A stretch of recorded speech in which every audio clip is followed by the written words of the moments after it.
I'm Rachel Carter, 32 years old, the daughter of a decorated officer but never treated like family. My father never wanted a daughter. He wanted a soldier he could command. In our house, his medals always gleamed brighter than any smile meant for me. My brother's name was etched into his toasts, while mine was only raised when he needed someone to display, someone to obey. The one time my voice cracked on stage, he turned it into a life sentence. Don't embarrass me again. That was his legacy for me. Then came the call that changed everything. Not a request, not a conversation, just an order: sing at the gala. My voice wasn't mine anymore, it was another weapon for his pride. But hidden in my music folder was a song he could never control, one born on a battlefield he tried to erase. Ever been told your voice doesn't belong to you? Hit like if someone has ever silenced you, and comment if you've ever fought to be heard. For me, it all began with that phone vibrating on my nightstand, his name glowing like a brand I could never outrun. I didn't need to check the screen to know who it was. My father's timing always carried the weight of inevitability, like the ringing of a bell that couldn't be ignored. I let it ring twice, 3 times before sliding my thumb across and lifting it to my ear. Rachel. His voice was clipped stern, as if he were addressing a subordinate instead of a daughter. You'll be at the Veterans Gala next week. They'll want you to sing. The words dropped like a decree. I closed my eyes, pressing my free hand against my forehead. Memories of past conversations came, unbidden, heated exchanges that ended with slammed doors, his uniform stiff with authority, mine withered under his dismissive stare. Every interaction between us seemed less like family and more like a transaction, a performance in which he dictated, and I was expected to obey. I can't, I said, my voice sharper than I intended. I haven't sung in years, not for you, not for anyone. Silence hummed on the line, heavy and deliberate. When he spoke again, the bite in his tone cut deeper than the words themselves. Don't embarrass me again, Rachel. You know what's expected. That single phrase, don't embarrass me again, struck a nerve. The last time I'd stood in his shadow, my voice had faltered under his gaze, and he had never let me forget it.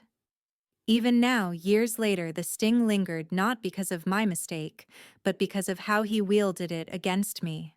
I paced across the small living room, fingers clenching and unclenching around the phone.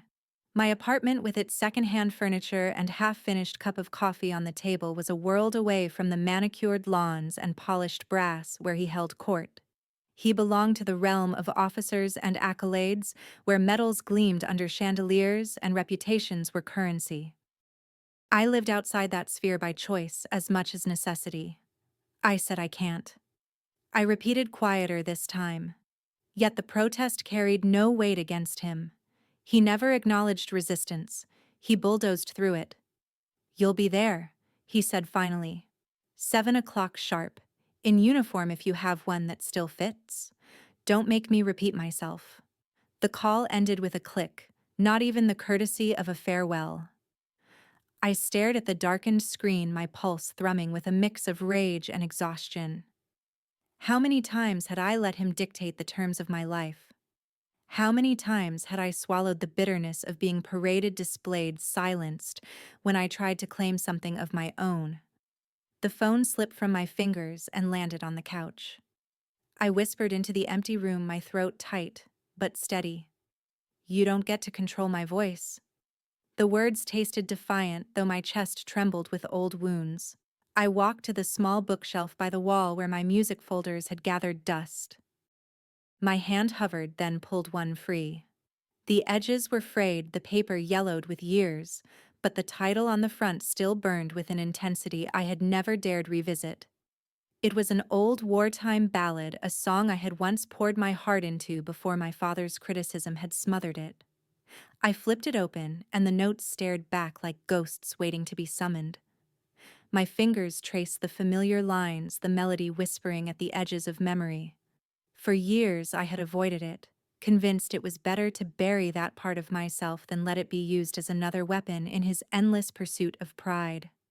But now, staring at the faded ink, I felt something stir, a mix of dread and determination. The gala loomed ahead like a battlefield, and though my father thought he could command me into submission, he didn't realize the truth I had kept hidden all these years. She opens her music folder where an old wartime song is hidden. I wasn't supposed to survive that night yet. His voice still sings in my head.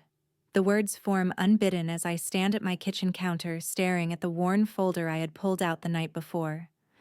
The edges curl like they're trying to hide their contents, but I know what's inside: notes and lyrics that carry the weight of someone else's sacrifice. The scent of brewed coffee lingers, grounding me in Washington in November, in the quiet hum of a city preparing for another gala. But my mind drifts thousands of miles away to sand and dust and the sharp crack of gunfire under an alien sky. Afghanistan 2010. The air there was always thick with grit, carrying whispers of danger in every gust. Ghost Team 7, we weren't heroes, not in the storybook sense. We were shadows sent where others didn't want to tread. And yet, amid the constant tension, there was Harris. Sergeant Daniel Harris, his smile unshakable, even when the night was at its blackest. He carried songs in his heart the way others carried ammunition, and he shared them freely like smuggling light into the dark. I can still hear him crouched beside me in a bombed-out ruin that served as our shelter, whispering a melody he claimed was forbidden, because it wasn't on any approved playlist of morale-boosting anthems. "It's too raw," he said with a grin.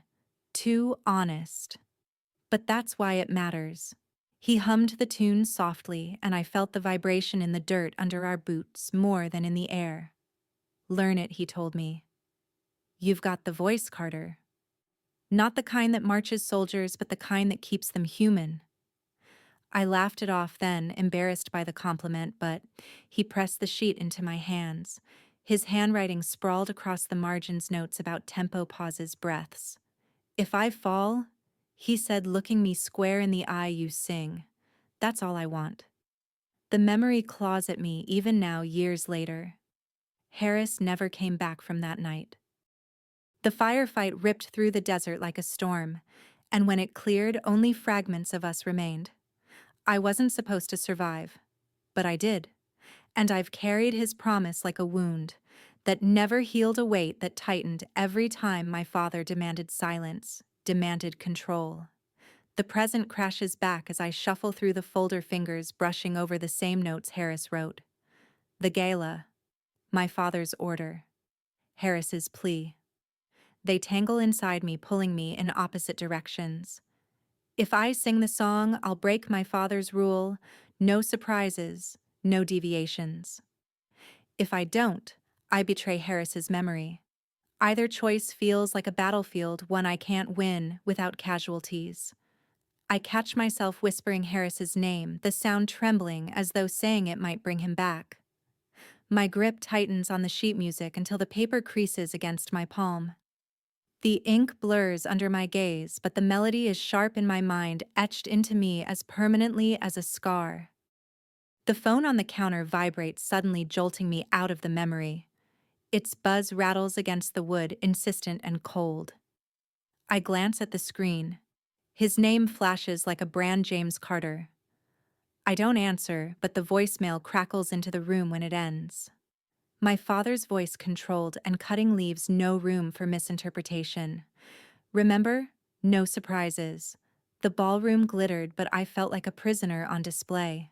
The chandeliers threw their light across polished marble floors, gilding everything in a soft golden haze.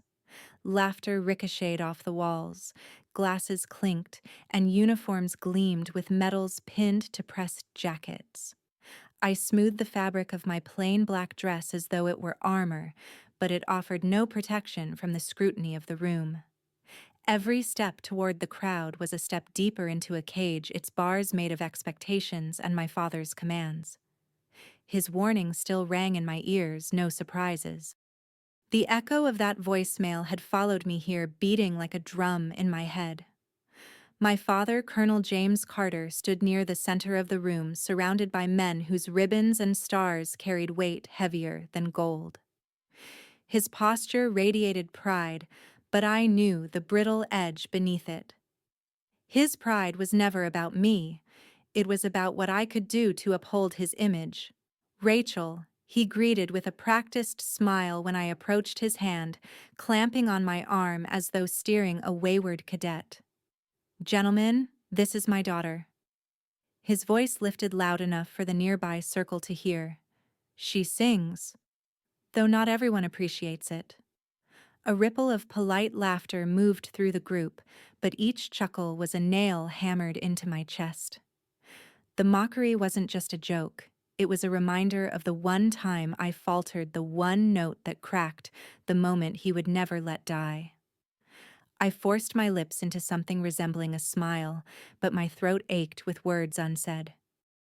From across the cluster of decorated officers, I noticed him, General O'Neill. Tall, gray-haired, with eyes that seemed to cut through noise the way a blade slices fabric. His gaze landed on me and stayed there, measured and heavy.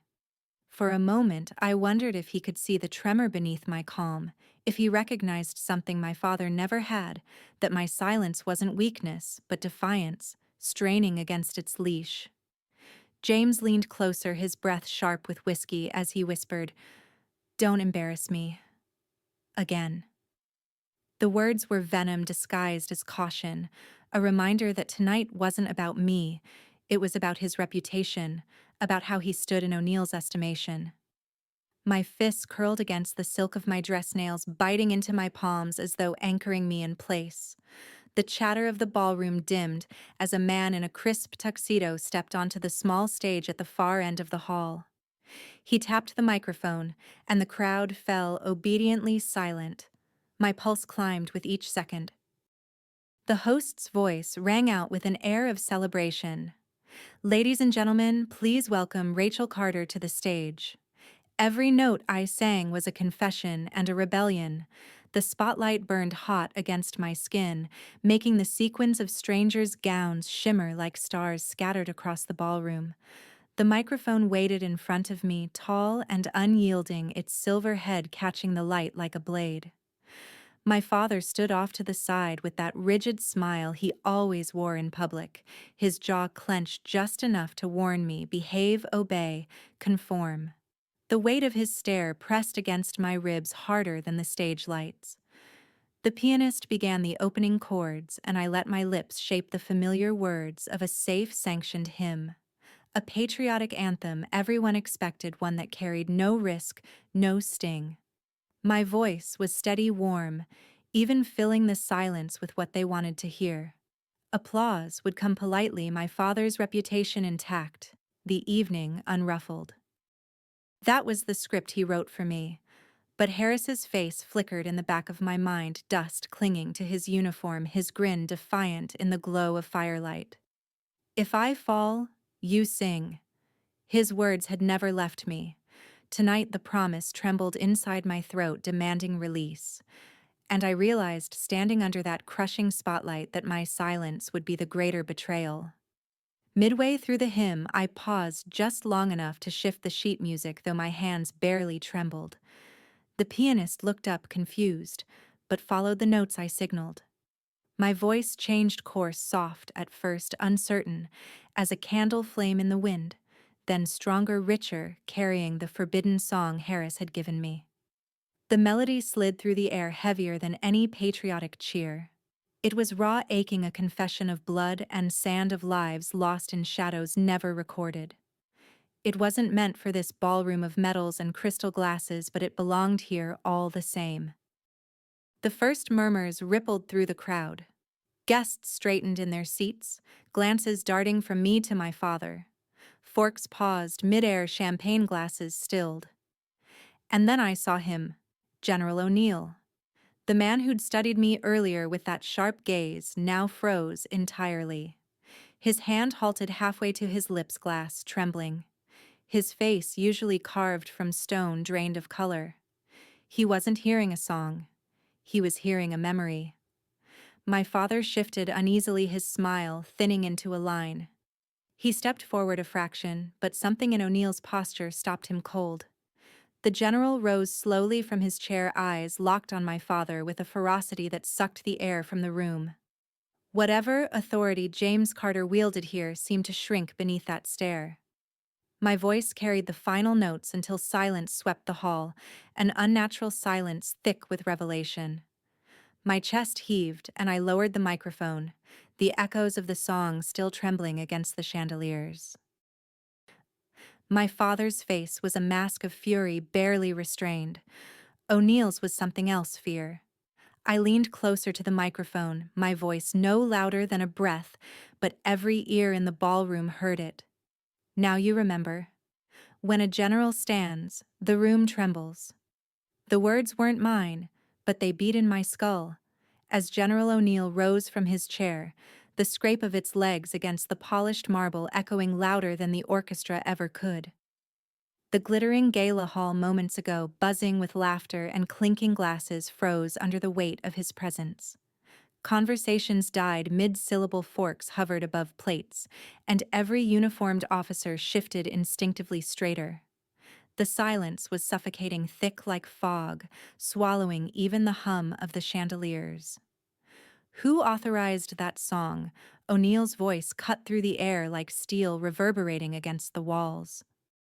He wasn't asking a question, he was issuing a demand, one meant to slice through any lie before it was born. His eyes, pale and merciless, scanned the stage and then locked on my father. Colonel James Carter's confident mask cracked. I'd seen him command platoons with unshakable certainty, but in that moment he faltered. His mouth opened and closed once as if testing which excuse might land safest. It was just a performance. He managed his tone too light-strained. My daughter doesn't know but the words tangled in his throat. He swallowed, his hands twitching at his sides. The colonel who lived for control suddenly looked small beneath O'Neill's glare. I remained still, the microphone cooling in my palm. I said nothing. Silence was my sharpest weapon tonight, and I wielded it with precision. The longer I stayed quiet, the more the tension shifted from me to him. Each heartbeat stretched into an eternity, and in that eternity, every officer in the room was studying James Carter, not me. Operation Black Ribbon. The words slithered out from the corner of the gathering, spoken by a man with a chest full of ribbons dulled by time. His voice was gravelly, haunted. I heard that song, in Black Ribbon. His gaze clouded as though staring past the chandeliers back into dust and gunfire. A ripple spread through the ranks of men and women standing shoulder to shoulder. Some stiffened, others exchanged uneasy glances. The name carried weight, heavy and unspoken, like a classified file dragged into the light of a ballroom. My father's complexion drained, his jaw clenching so tightly I could almost hear the grind of teeth. O'Neill's attention never left him, though his words shifted toward me. Miss Carter, he said slowly, his voice low, controlled, dangerous. You will meet me privately later. His eyes cut into me, not with disdain but with demand, as though I had become the hinge on which the night and perhaps more would swing. I lowered my gaze, not out of fear, but calculation. The room was still trembling with the general's shadow, and for the first time, my father was the one trapped inside it. It didn't take long for whispers to twist into headlines. By the time the first snow dusted the streets of Washington that December, my name was already plastered across a dozen screens. Not in praise, not in curiosity, no, the headlines dripped poison. Decorated officer's daughter suffers trauma unfit to perform. Sources cite erratic behavior delusions. The words bled together as I scrolled, my breath turning shallow. Each click unearthed another smear, half-truths sharpened into daggers, lies dressed as concern. I had known my father's anger would not rest after the gala. But this was war by 1,000 cuts. Anonymous sources close to the family whispered that I'd been unstable since Afghanistan, that I had invented ghosts to cope, that I'd humiliated the colonel and tarnished the military by dragging old wounds into song. My fists clenched, nails biting into my palm until pain snapped me back. The hum of my apartment felt too loud, too fragile. The heating pipes rattled the fridge, buzzed in its corner, and beneath it all my phone vibrated again and again, with alerts I couldn't bear to open. I tried to rehearse what I'd say when I finally met General O'Neill, tried to steady my voice, but each headline gnawed deeper, shredding the confidence I had clung to on that stage. Unstable, delusional. The words had my father's fingerprints all over them. James Carter didn't need to shout to destroy me, he had always known the right levers to pull. Connections, influence. One phone call and reporters fell into line. One whisper and I was no longer a woman who kept her promise to a fallen friend, but a damaged daughter who couldn't be trusted. I turned off the laptop, shoved the phone under a pillow, but the silence only grew heavier. That was when the envelope appeared. No knock, no footsteps, just the faint scrape beneath my door. My pulse spiked. I crossed the room, each step hesitant, and stared at the plain manila envelope resting on the mat. My name wasn't written on it, only a smudge of ink that looked like a fingerprint. I tore it open with trembling hands. Inside were photographs, black and white edges frayed as though they'd been passed through too many hands. Ghost Team 7. Faces half in shadow, eyes too young for the missions they carried. My chest constricted as I recognized Harris, frozen mid-laugh, his arms slung around me, dust still clinging to our uniforms. Someone had circled his face in red ink, the mark jagged, urgent. Beneath the photos, a single note, handwritten, stark. "You're not crazy. Meet me." The paper shook in my grasp, my throat tightening around 1,000 questions. Whoever had sent this knew. They knew the song, the mission, the betrayal. And they wanted me to know I wasn't alone. But in that moment, standing in the dim light of my modest apartment, the smear campaign screaming outside, and my father's shadow looming larger than ever, I realized something terrifying. If I answered this call, there would be no turning back. The Pentagon's walls don't echo. They suffocate. The words lived in my head the moment I stepped inside, swallowed by white corridors that stretched like arteries feeding some cold metallic heart. Guards in pressed uniforms stood at rigid attention, their eyes flat, indifferent. The silence wasn't ordinary silence, it was engineered, perfected. Even my footsteps seemed swallowed, as if the building itself wanted to erase me before I ever spoke. General O'Neill's summons had been curt, his tone clipped. Closed hearing. Be ready to testify. I had dressed carefully, though nothing in my closet could disguise the nerves thrumming in my chest. A black dress, simple, respectful, but with steel in the cut. As I followed the aide through a maze of identical doors, I reminded myself of Harris's promise. If I fall, you sing. That's all I want. The song had already lit the fuse. Now came the explosion. The chamber was smaller than I expected. No grand courtroom, no flags waving in the air, just a polished table, leather chairs, and a handful of officers whose expressions gave away nothing. O'Neill sat at the head posture carved from stone. Beside him, James Carter. My father didn't look at me. His eyes remained locked on the polished wood, as if sheer force of will could render me invisible. Miss Carter, O'Neill began, his voice graveled, weathered by decades of command. You've been called to provide testimony regarding Ghost Team 7.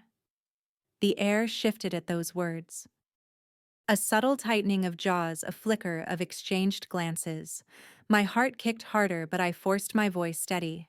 Ghost Team 7 wasn't a rumor. It wasn't an experiment. It was real. We were deployed in Kandahar 2013. 7 men, 1 woman. Missions classified deniable. We followed orders and we bled for them. My father moved, then finally his lips curling. With all due respect, he said, voice sharp enough to cut glass, there was no Ghost Team 7. It is a fabrication. A delusion of a young woman who has struggled since returning from the field. I urged the board not to indulge her fantasies. My nails dug into my palms under the table. I looked directly at him. Fabrication, I have scars on my body that didn't appear out of thin air. I carried Harris out of that valley. I dug his grave with my own hands. You tell me that didn't happen. The room shifted again, uneasy. A cough. The shuffle of paper. One officer leaned back, skeptical, but not dismissive. Another avoided my eyes. Without hard evidence, my words hovered in the void, vulnerable to my father's rank and reputation. Colonel Carter O'Neill said slowly, "Your daughter's claims are serious." James leaned forward, his tone crisp, rehearsed. Serious, yes, but they are also baseless. There is no record, no files, no mission logs. You'll find nothing because nothing ever existed. I will not allow her to tarnish the honor of our uniform with wild accusations. The suffocating air pressed tighter against my lungs. They wanted proof. Paper ink files stamped in red, but all I had were memories, blood, the faces of men the world had erased. The words tore out of me before I could stop them. I saw the bodies. My voice cracked raw and unpolished. I buried Harris myself. I put his dog tags in the dirt and prayed over them because no one else would. Don't you dare stand there and tell me it was nothing. The silence that followed was complete. It wasn't awkward or hesitant. It was heavy, unbearable, like the room itself had inhaled and forgotten how to exhale. The officers shifted, some uneasy, others suddenly unable to meet my gaze. My father's face, pale with fury, betrayed the first fissure in his armor. General O'Neill's eyes lingered on me longer than anyone else's. Then, without speaking, he slid a folded slip of paper across the table. His expression never changed. Look deeper into the archives, he said quietly, almost a growl. My father's head snapped toward him, but O'Neill's gaze remained steady, immovable. I took the paper, folding it into my palm before anyone could protest. My pulse thundered in my ears. The hearing adjourned minutes later, dismissed with sterile words and cold handshakes. But as I stepped back into the suffocating hallways of the Pentagon, the slip of paper burned like a coal against my skin. Paper can outlive men, but it burns just as easily. That thought haunted me as I descended into the bowels of the record division, the air cooler with each step, the fluorescent lights buzzing faintly overhead. It smelled of old ink and dust, as though the ghosts of every buried truth lingered in these walls. O'Neill's slip of paper had been short unsigned, just a clearance code scribbled in his hand. It was enough to pass me through the first checkpoint, though the clerk had squinted at me like he sensed I was trespassing into a world not meant for me. I walked past rows of metal cabinets and shelves stacked high with forgotten boxes. Each bore cryptic labels: Operation Iron Reef, Project Hollow Sky. My pulse quickened. Somewhere among these coded tombstones lay proof that Ghost Team 7 was not a delusion, not a dream stitched together by trauma. Proof that Harris had lived, fought, and died under orders that had no business being erased. The clerk muttered something about closing in 20 and left me under the dim glow of a single lamp. I clutched O'Neill's note like a talisman and moved deeper, searching for the right drawer, the right box, the right sliver of history that hadn't yet been reduced to ash. At first I found nothing but redactions, lines of black ink swallowing truth whole. Reports with dates, but no names. Missions noted but never explained. And then, wedged between folders misfiled under an innocuous label, I found it: Ghost Team 7. The words stopped me cold. My fingers shook as I pulled the dossier free. The folder was thinner than it should have been. Someone had tried to strip it clean, but not clean enough. Inside were scraps, operational orders, mission maps, casualty projections. My eyes blurred as I devoured each page. Names: Harris, me. Others whose faces had haunted my dreams for a decade. My throat tightened. This was it. This was proof. And then I saw the bottom of one order, the ink faded but legible. Authorization Colonel James Carter. I froze reading it once, twice, a third time. My father's name scrawled in official black beneath words that made bile rise in my throat. Acceptable loss. He hadn't just known about the mission. He had signed it. He had consigned Harris and the rest of us to expendability. My heart pounded as I fed the page into the ancient photocopier, its grinding hum unbearably loud in the silence. The copy slid out the ink still warm, and I clutched it to my chest like it was oxygen. Proof. Finally, proof. But the moment of triumph shattered with the groan of a door opening. Boots echoed on the concrete floor. A flashlight beam cut across the stacks, sweeping toward me. I froze, the folder still open in my hands, the incriminating documents splayed wide. The guard's voice carried bored, but dangerous. "Who's down here? Records are closed." The light drew closer, creeping along the edges of the shelves. My breath caught every muscle taut. I pressed the copy tight against my body, my fingers slick with sweat. The folder trembled in my grip. One wrong move and the proof I had fought for would vanish into confiscation, or worse, the fire my father had always known how to set. He tried to erase me with ink and rumor. By the last week of December, the city outside my apartment had folded itself into winter silence. Snow clung to the curbs like forgotten bones, and the streets glowed with the sickly orange of lamps fighting through fog. Inside, I sat at my small kitchen table, surrounded by newspaper screens and whispers printed in bold type. They had multiplied in the past days, spreading like mold across every channel I dared to check. Rachel Carter, troubled soldier turned diva. Sources question mental state of Colonel Carter's daughter. Delusional war vet claims secret team existed. Each headline was another nail hammered into my credibility. Anonymous friends had described me as unstable, erratic, paranoid. Some even suggested my service had been exaggerated, that I had fabricated deployments to feed my delusions. It was my father's handiwork, too precise, too brutal not to be his. His reach extended through the press like veins of poison, and all he needed to do was whisper the right lies into the right ears. For 2 nights, I didn't sleep. I sat staring at my own reflection in the darkened window, asking myself if maybe they were right.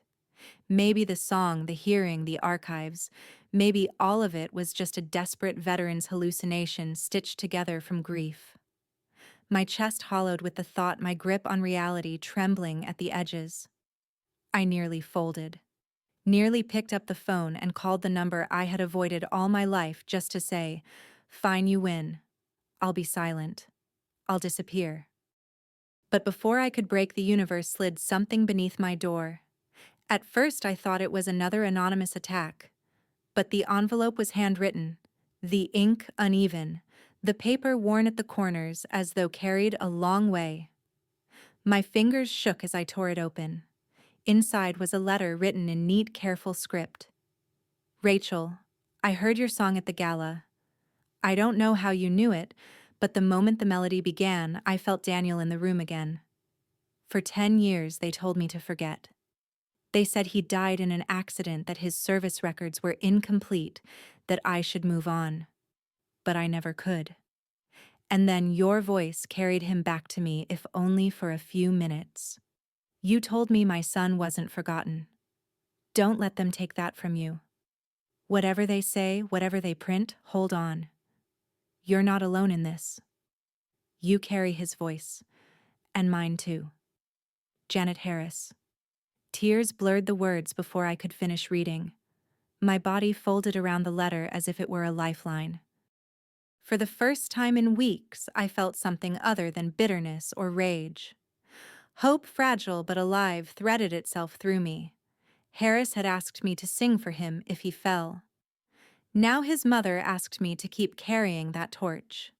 The lies in the papers no longer mattered as much. The smear campaign was ink, But this letter was blood. I pressed the page to my chest and whispered into the empty room, "I won't let you down, Daniel. Not you. Not her. Not any of you."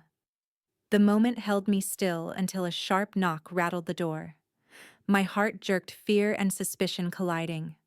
Slowly, I rose, clutching the letter like a weapon.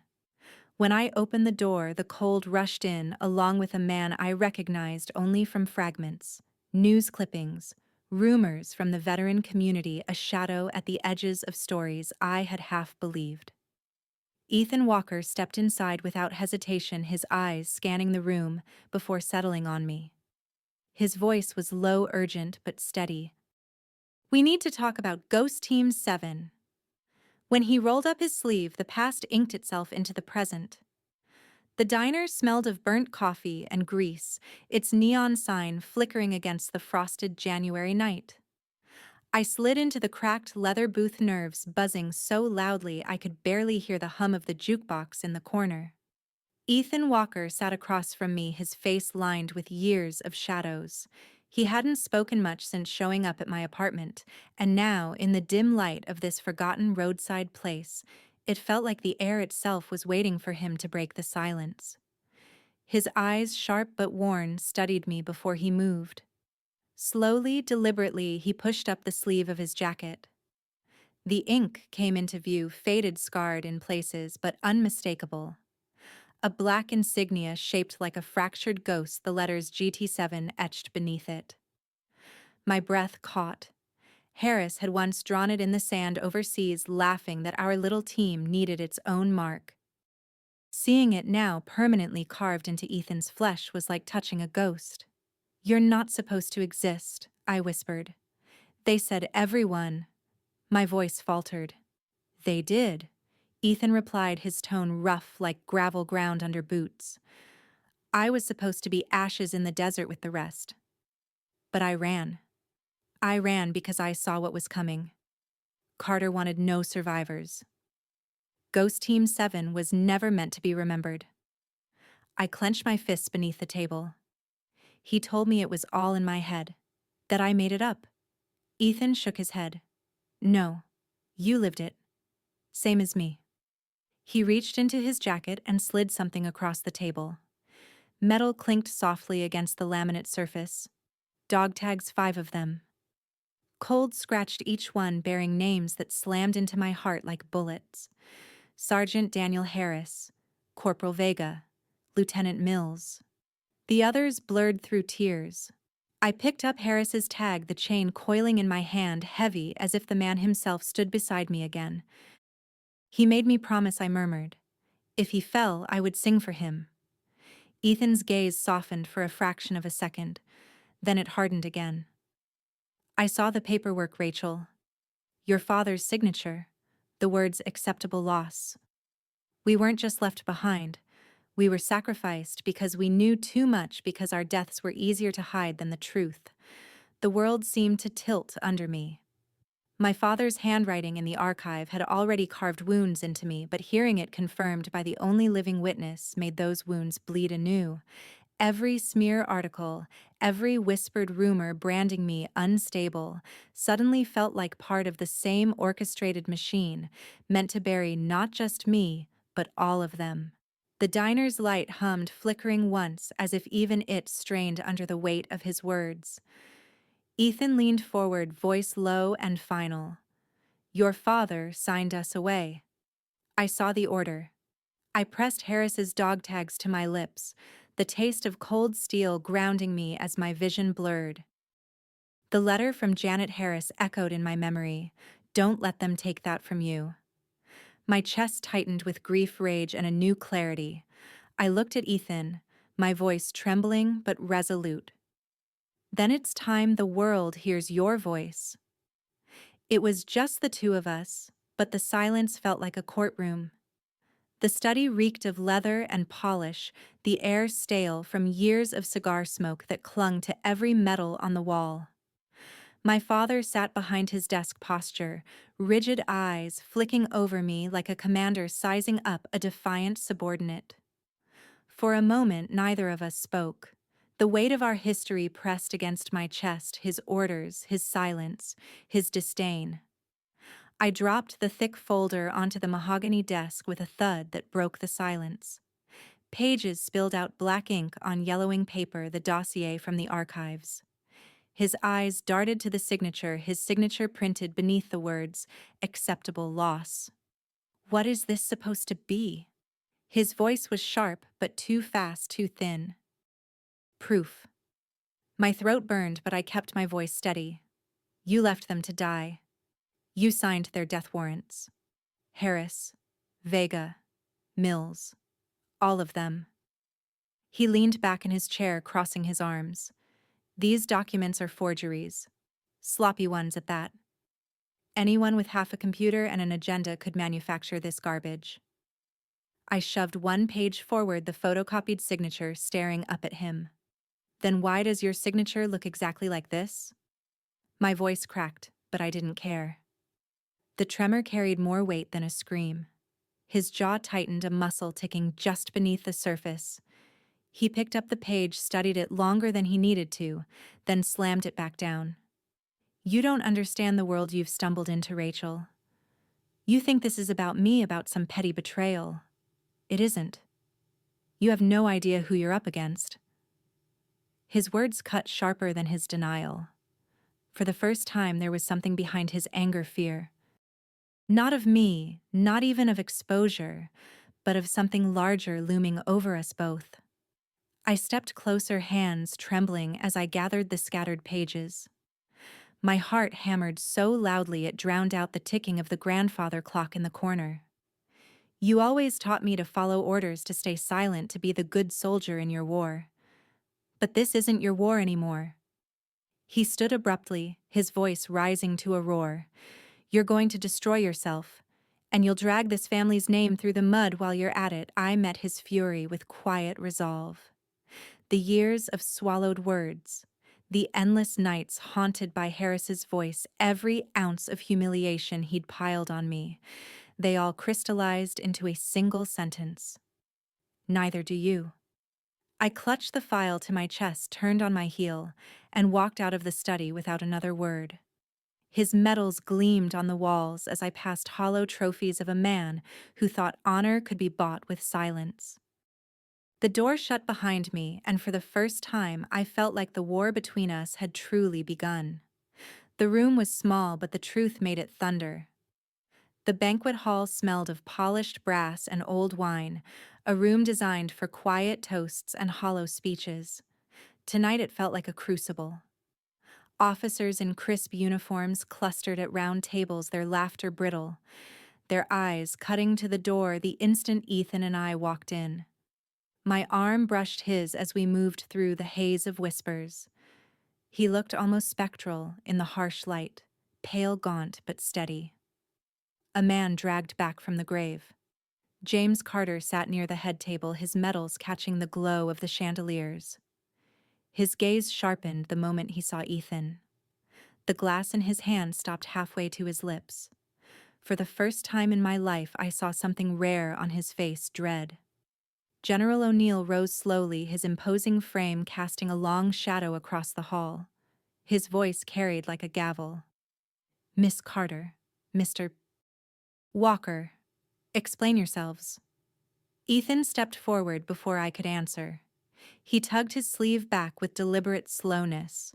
The ink shimmered under the light, the crest of Ghost Team 7 etched permanently into his skin. Gasps rippled through the hall like a current. Men shifted uncomfortably in their chairs.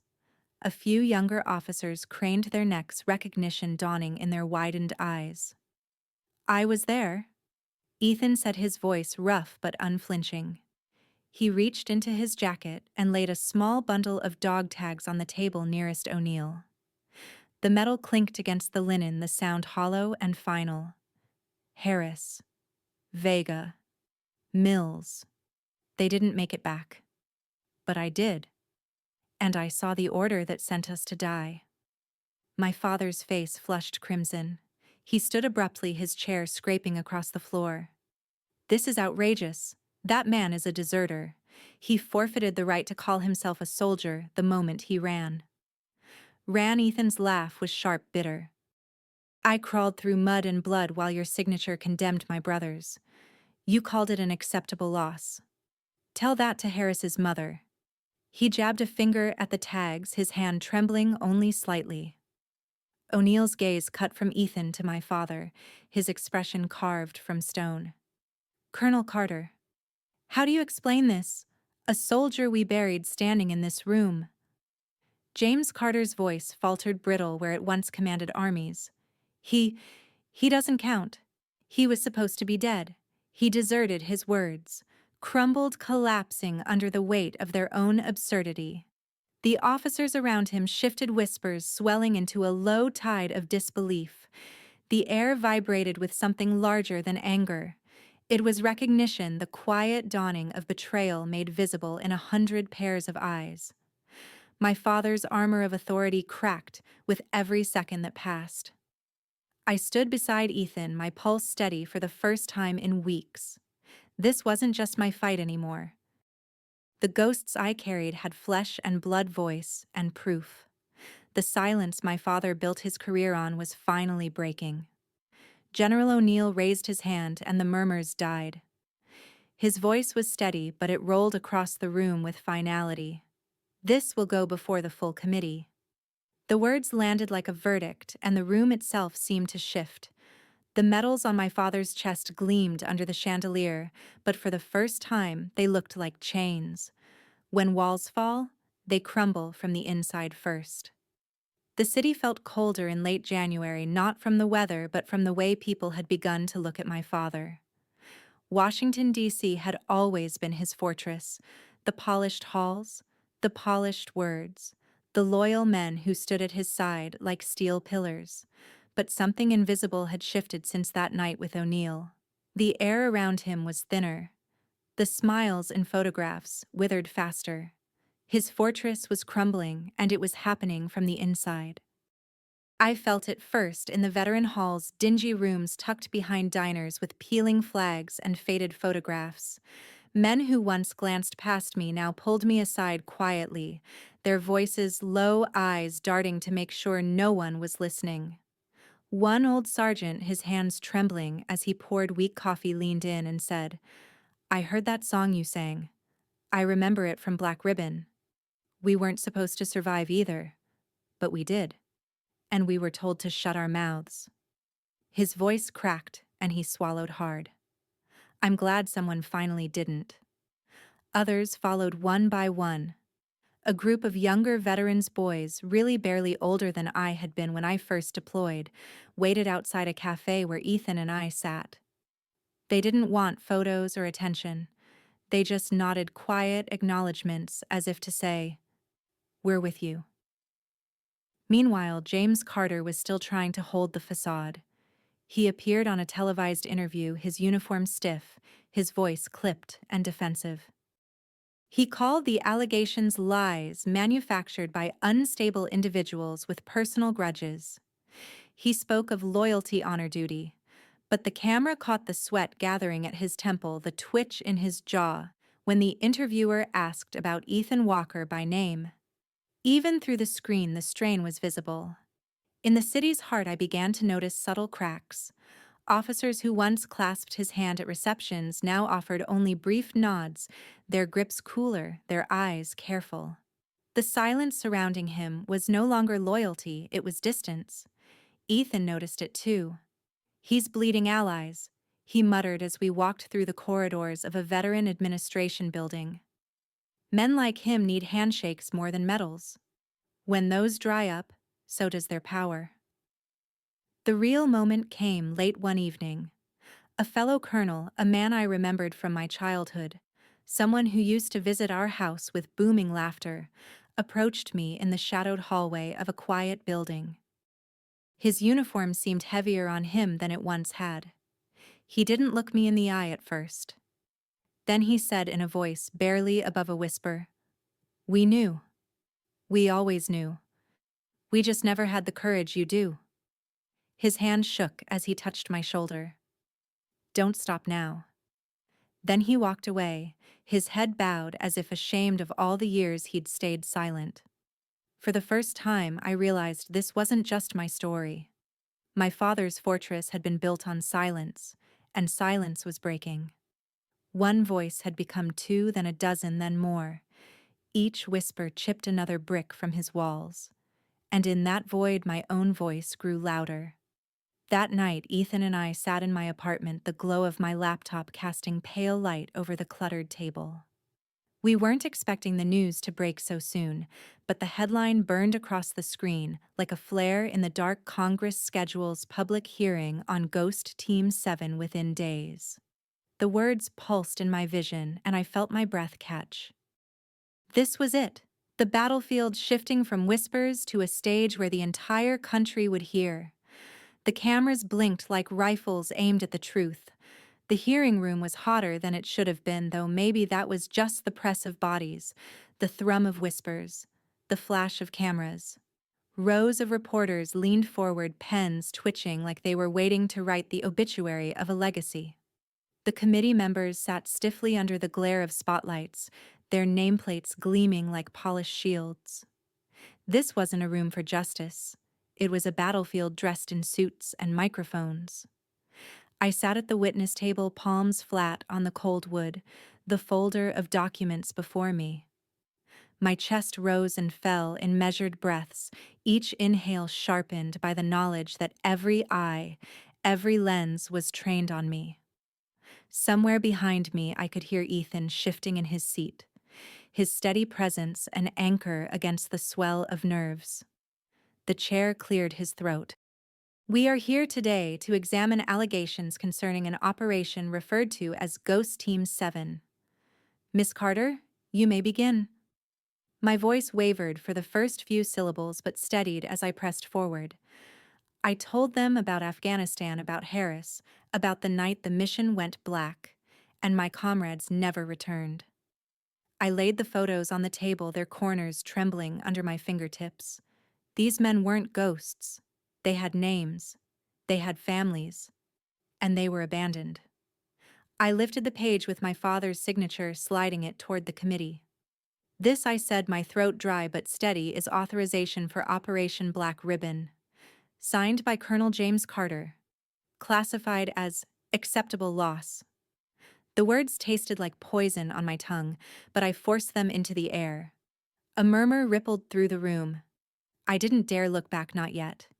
Instead, I leaned into the microphone. Daniel Harris asked me to remember him if he fell, to sing for him. That song was never rebellion. It was testimony. The chair nodded curtly. Mr. Walker Ethan stood. He didn't wear a uniform, but he didn't need one. He rolled up his sleeve, the ink of Ghost Team 7 stark against his skin under the harsh lights. Gasps rose like a wave. Then he placed a chain of dog tags on the table metal, clinking each name and accusation. I was there. He said, his voice, rough, steady. We were real. We were sent to die. Colonel Carter signed the order. The cameras flashed like lightning. Reporters scribbled furiously. And then all eyes turned to him, my father. James Carter leaned forward, his knuckles white against the table. These are lies. Manufactured, orchestrated to discredit decades of service. My daughter is unstable. This man is a deserter. None of this holds weight. He spoke like he always had, commanding, cold, certain. But the room no longer bent to him. The committee pressed harder. Colonel Carter, are you denying this is your signature? His eyes narrowed. Sweat dotted his temple. He shifted in his seat. You don't understand what it was like in the field. Personnel loss was acceptable. We knew some had to be sacrificed. The words echoed through the chamber, sharper than gunfire.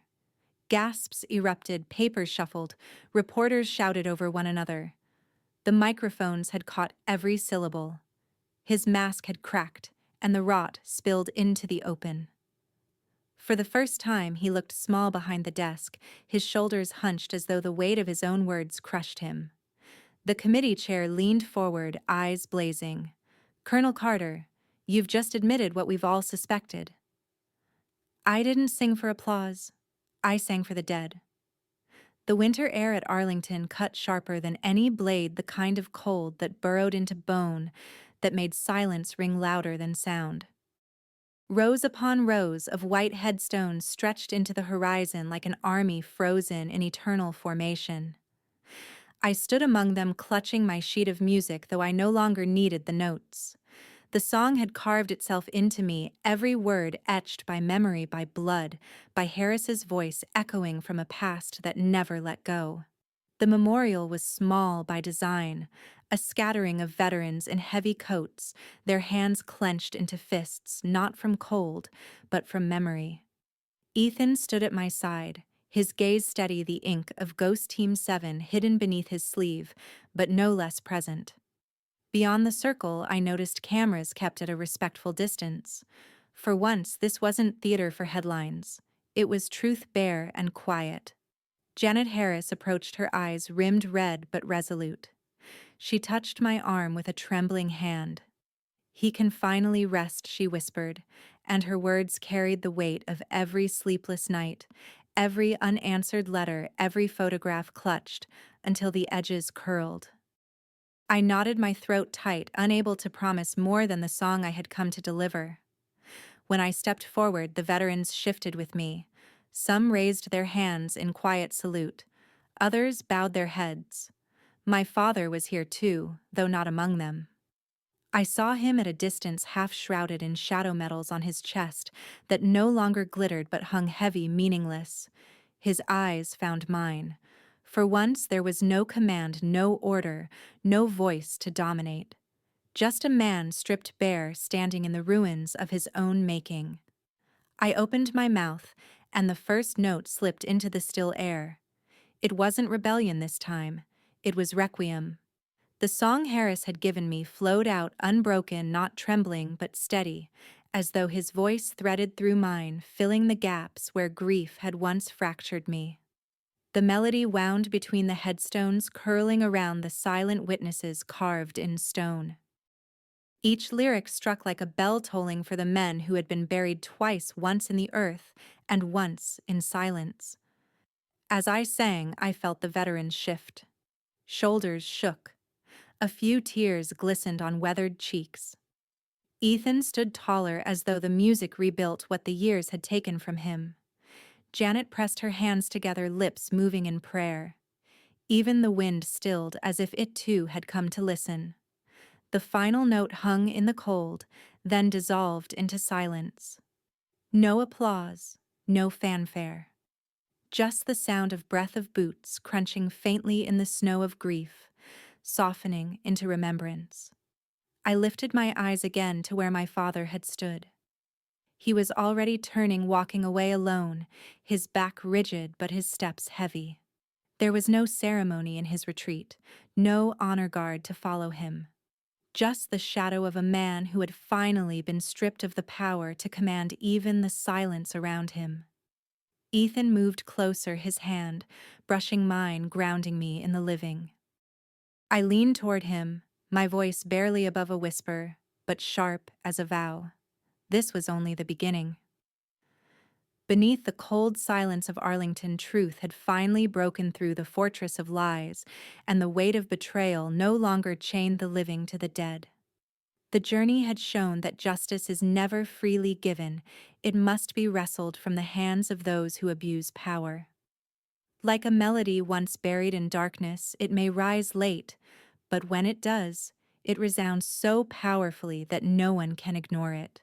No wall of deceit can stand forever against the tide of truth.